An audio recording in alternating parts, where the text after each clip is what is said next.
There's something that happens at the end of most Western pieces of music called a cadence, which is a fancy musical term for a sequence of chords or the movement of a melody that moves us from tension to resolution.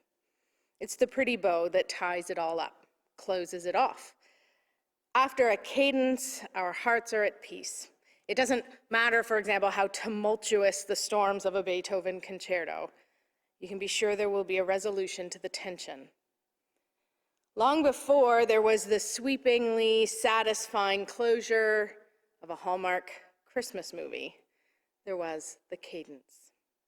Here at Knox, I have the privilege of working alongside our fantastic praise team leader, John Kirstein, who every so often, when I'm not paying attention, fails to complete a cadence. He knows that this drives me bonkers. My head will snap to the piano, and I'll give him some look that says, "No, sir, we are not ending there. Clean it up." Sometimes he'll taunt me then by moving to another mystery chord, intensifying the tension, making the need for the music to resolve unbearable. I've actually stopped worship, demanding that he complete the cadence before we can continue, because we need to tie off loose strings. We need tidy endings. We need the tension to be resolved so our hearts can be at peace. We yearn for the cadence. Well, Mark apparently did not get this memo. He does not give us a cadence at the end of his gospel. Now let me explain something real quick here for the keeners, those of you who are studiously following along in your Bibles at home. Yes, there are more words after verse 8 ends. In fact, there are 20 verses altogether in chapter 16, so why did we cut it off at verse 8 today? Because that's where the gospel writers stopped. Those additional 12 verses were added to later transcripts. It's almost like the people couldn't stand the lack of resolution, the lack of a cadence. The women fled from the tomb, for terror and amazement had seized them, and they said nothing to anyone, for they were afraid. The end.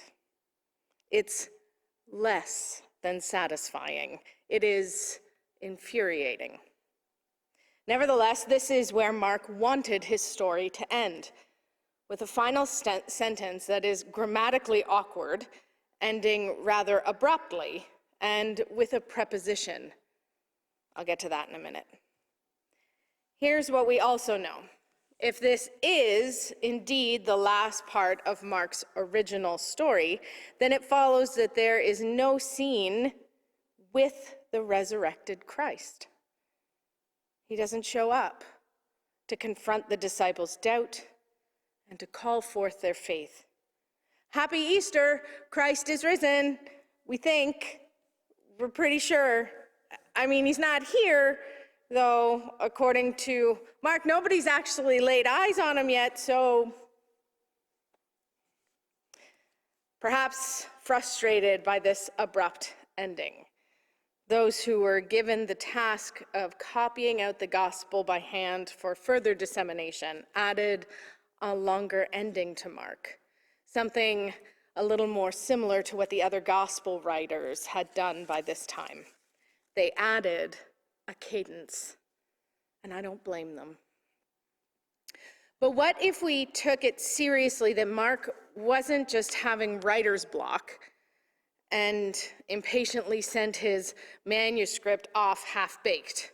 What if Mark knew exactly what he was doing, that he crafted an incomplete ending by design, that he left the story hanging on this moment for a reason? Now, that is something I can get behind, precisely because of the way that Mark began his gospel. An opening sentence that is almost as abrupt and awkward as the closing one. Mark, you'll remember, doesn't give us some long genealogy like Matthew's gospel. There are no begats at the beginning of Mark. There are also no shepherds. There's no tender story of a mother and her newborn together in a stable. There are no angel choirs, as there are in Luke's gospel. And there's not the theologically soaring and totally wonderful hymn to the Word made flesh that we find in John's Gospel. Rather, Mark forcefully gets to the point. The very first word of his Gospel is arche, Greek for the word beginning. Beginning the Gospel of Jesus Christ, and off he goes. The last word of his Gospel is gar, which is Greek for the word because. They said nothing to anyone as they were afraid because. Mark tells us that the women fled, that they ran away, but not with a joyous Easter skip in their step. They were flat out afraid. Why? Because. This is the most unsatisfying, incomplete ending to a story. It would not get a passing grade. There is no cadence, there's no answer, there's no resolution to the tension. They said nothing to anyone as they were afraid because. No resurrected Jesus in sight, only women beelining it out of there. Just silence. The scene of the empty tomb fades to black, accompanied only by the quiet sound of the morning breeze. Why were they afraid? Because they were women. Their social status was zero. Would anyone listen to them? Absolutely not. Why were they afraid? Because if they got labeled as lunatics, they'd be taken away from family and community. Better to keep your head down, toe the line, don't raise any trouble. Why were they afraid? Because Jesus was trouble. That's why the empire had killed him. So talking about Jesus at all during this highly charged political time would be suicide. Never mind trying to suggest that he wasn't where we last put him. Why were they afraid? Because dead things are supposed to stay dead. Who can make sense of an empty tomb? It defies the natural order of things. And would any of us respond any differently in similar circumstances?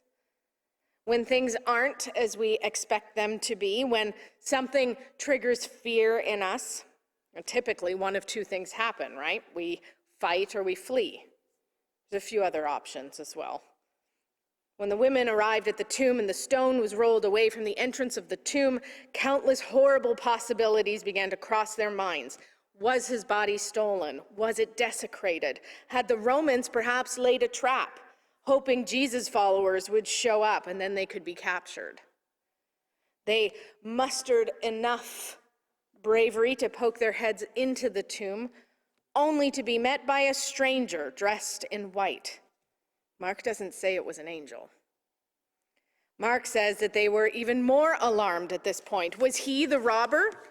Was he a Roman authority? Does he know where Jesus' body went? The whole chapter is an overthinker's nightmare.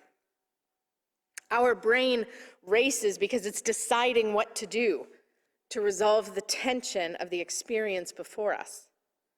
Do we fight? Do we freeze? Ought we to flee? What's going on here? What's happening?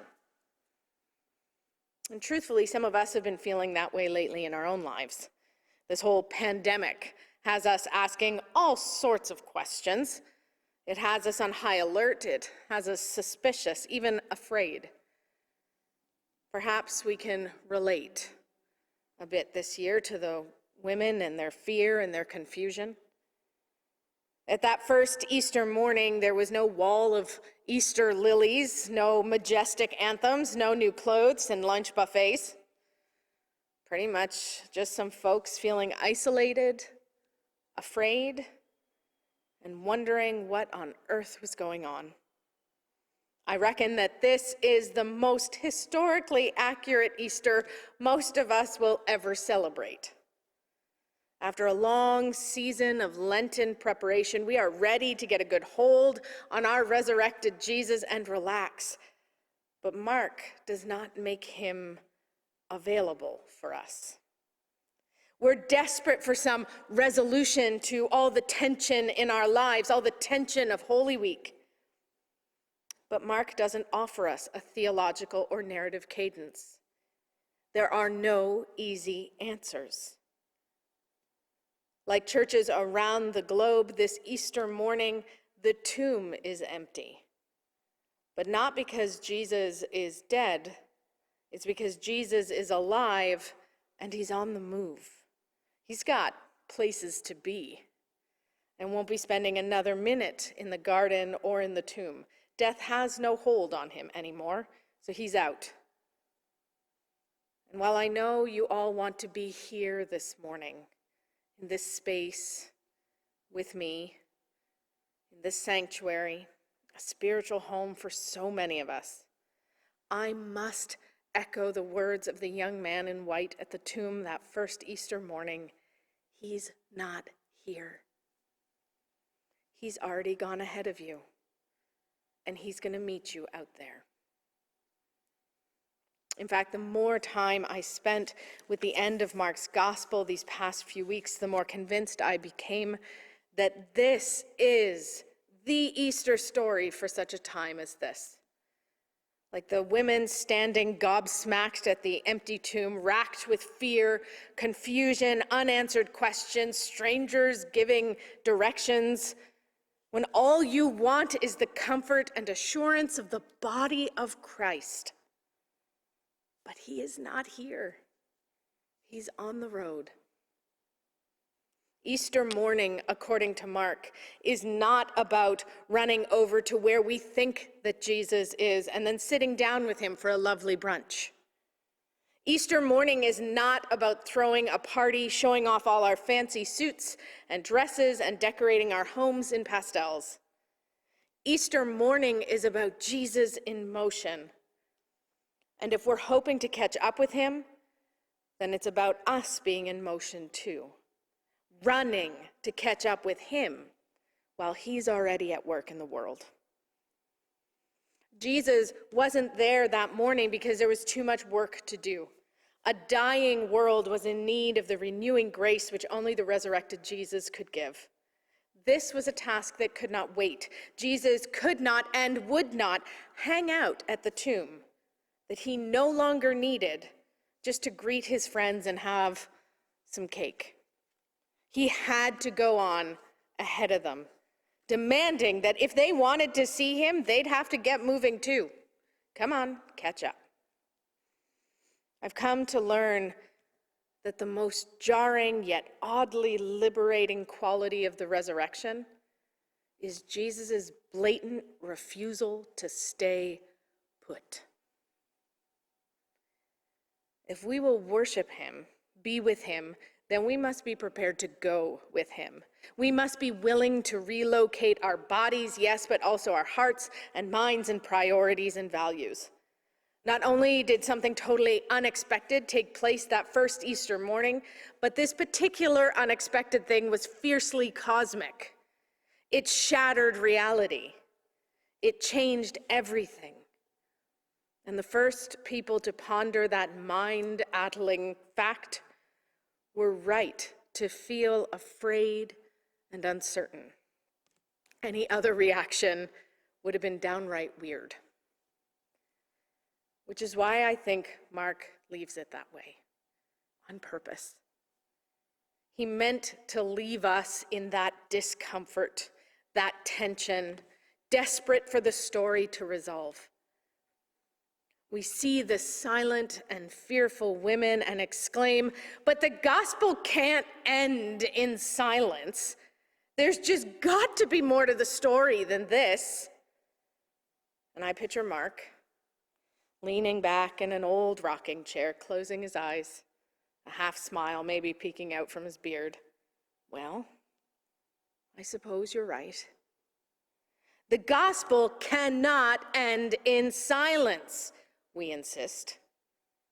Old Mark nods his head, rocks forward and plants his feet on the floor in front of him, looks directly into our eyes and says, I know, child.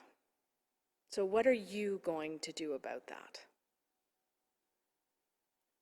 They went out and fled from the tomb, for terror and amazement had seized them, and they said nothing to anyone. They were afraid because this was just the beginning. Because this was just the beginning of the gospel of Jesus Christ. 2,000 years ago, on that first Easter morning, in the midst of fear and isolation and unnerving quiet, it was just getting started. And it's still going today. This might be the most authentic Easter we've ever experienced. Christ is risen. He is risen indeed, but he's not here. So go, because he's waiting for you to catch up. To God be all the glory. Amen.